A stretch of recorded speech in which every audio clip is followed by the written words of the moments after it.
Hello, my name is Katie. Welcome to my channel if you're new. Welcome back if you're not new.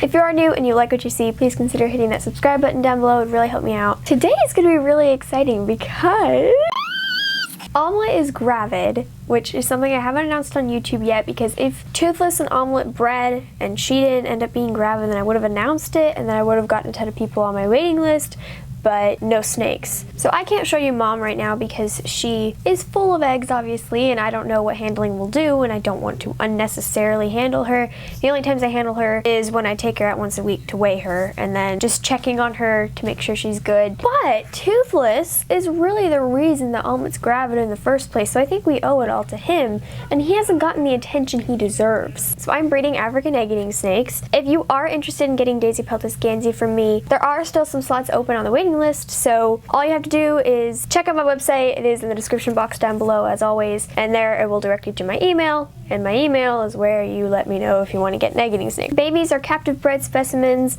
obviously, and I'm hoping to decrease the wild catching of egg-eating snakes. So I'm first going to answer a couple of the common questions I've been getting. One is if I will ship internationally, 2 is how much the snakes are selling for, and 3 is when the snakes are going to be ready. So first of all, legally I cannot ship internationally, which makes sense because it's a lot easier for packages to get lost or broken to ship internationally than it would be to ship within the United States. And if packages get delayed with a live animal in them, it cannot end well. Because of that, obviously I'm not going to be shipping internationally. So I'm really sorry about that, but it's just for the safety of the animal. Especially now with COVID, shipments tend to be more delayed when shipping internationally than they usually are. So that's my reason for that. As far as how much I'm selling the snakes for, females are going to be $200, plus I'm going to be requiring you to pay shipping, and then males will be $175, and then they should be ready in no more than 4 months. They'll incubate for 2 months, and then I'm going to keep them for at least a few meals before I ship them out to you guys, because I don't want them to have any eating problems when they get to you, so we want to make sure they're eating really nicely before I ship them out to you guys. Okay, so without further ado, let's get into the video. Okay, so Omelette went to shed, or into blue a few days ago,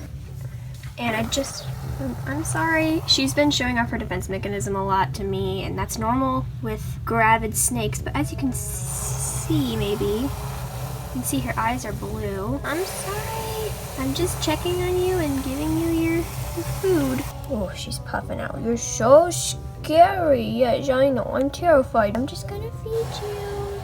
I'm sorry. It's alright. I'm sorry. There. That's literally all I had to do.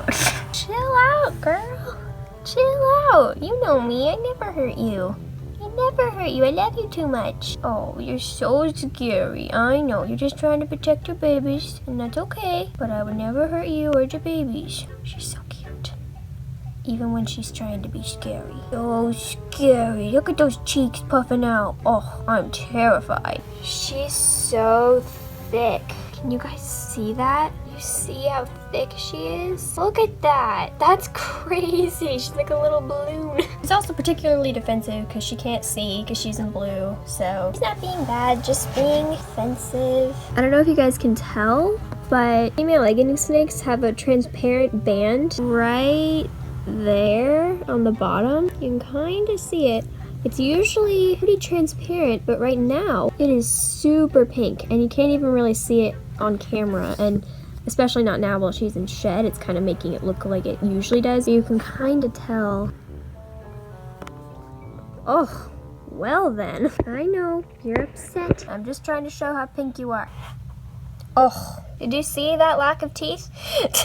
Okay, so here's the method I'm going to be using. This is what I like to call the cooler method. Super creative. So this is a cooler, and this will act as our incubator. This is a very beginner-friendly method. It's also really affordable. So after I sell the egg-eating snakes, I'm gonna use some of that money towards a better incubator that will work for next time. Like every time I sell snakes, I'm going to get better and better equipment. But this will work just fine for a beginner's method. So here we go. Now I know the cooler looks kind of dirty, and it kind of is, but it doesn't really matter because the eggs are not going to be touching it, and even if they did, it wouldn't kill them. For the cooler method, you're going to want some heat source, obviously. So I have 2 heat mats.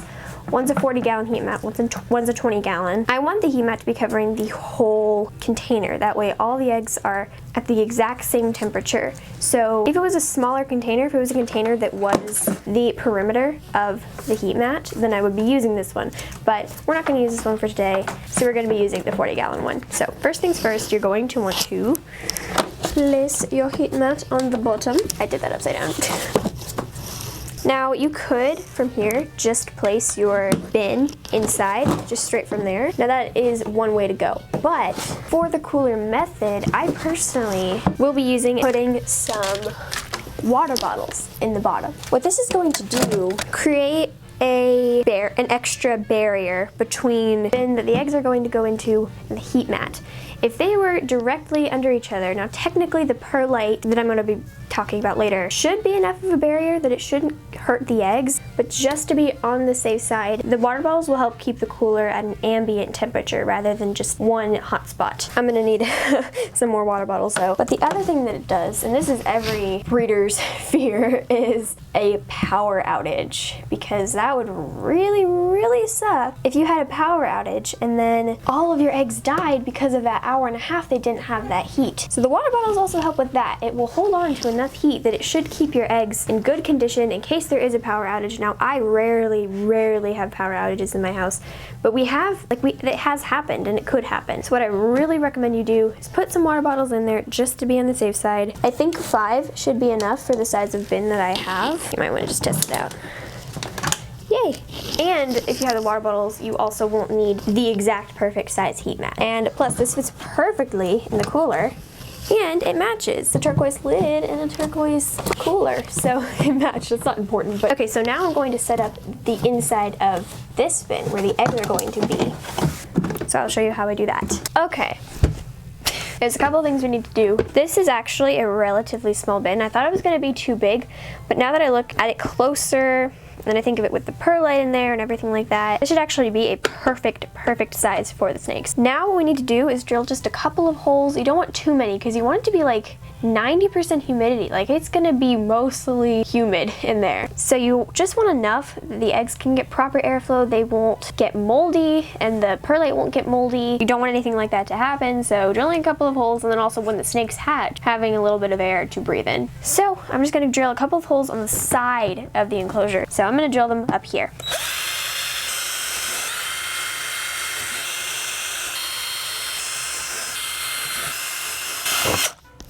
Okay, that literally took me like 30 seconds.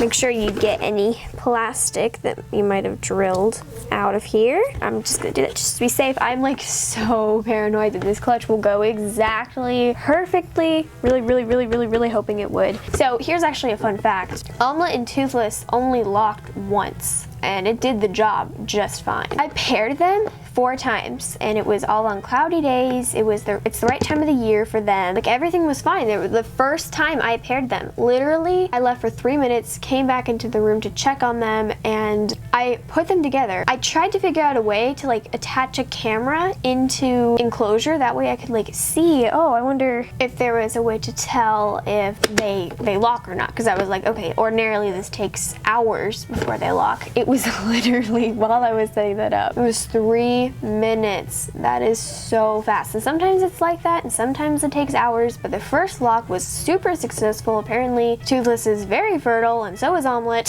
So that worked out really nicely. I was actually really scared about that. I was like really hoping that they would pair, and they did, so that's awesome. But anyway, because of that, I was really worried this clutch would not be a success. But once I found that Omelet was gaining weight, and now that she's in blue, I definitely know she's gravid, I have more hope. There's still a chance that the eggs could not be fertile, but I'm gonna take that chance. Yepperdoodles. So snake eggs need a substrate. Eggs obviously have an embryo, and the embryo attaches to the side of the egg after 24 hours. So if they roll around, the embryo can drown in its own fluids and the snake will die. So it's really important that if it's been over 24 hours, you don't let the eggs roll around. Plus, you need something to be able to hold in the humidity. They need a lot of humidity. I spent over 25 minutes getting this the perfect consistency. And I figured you guys wouldn't want to see me putting a bunch of water in, like squeezing it to see if it's dry enough, for 30 minutes. So I figured you wouldn't care. But I do want to mention that I used purified bottles of water. This is the only thing that I'm like 100% sure will get out any chlorine whatsoever. So this is what I use, or what I will be using for the snake eggs. So I'm gonna put this in.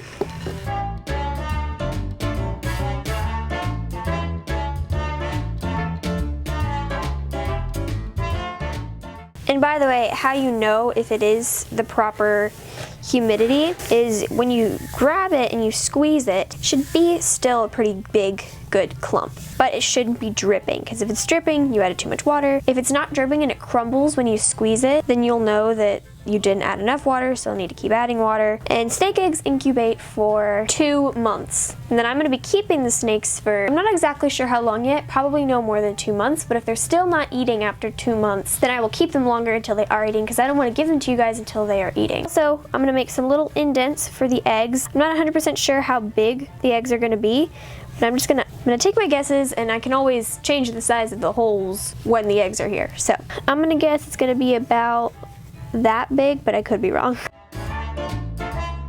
I also have no idea how many eggs she's going to be having, so I'm just gonna fill it up until it's like this throughout the whole thing.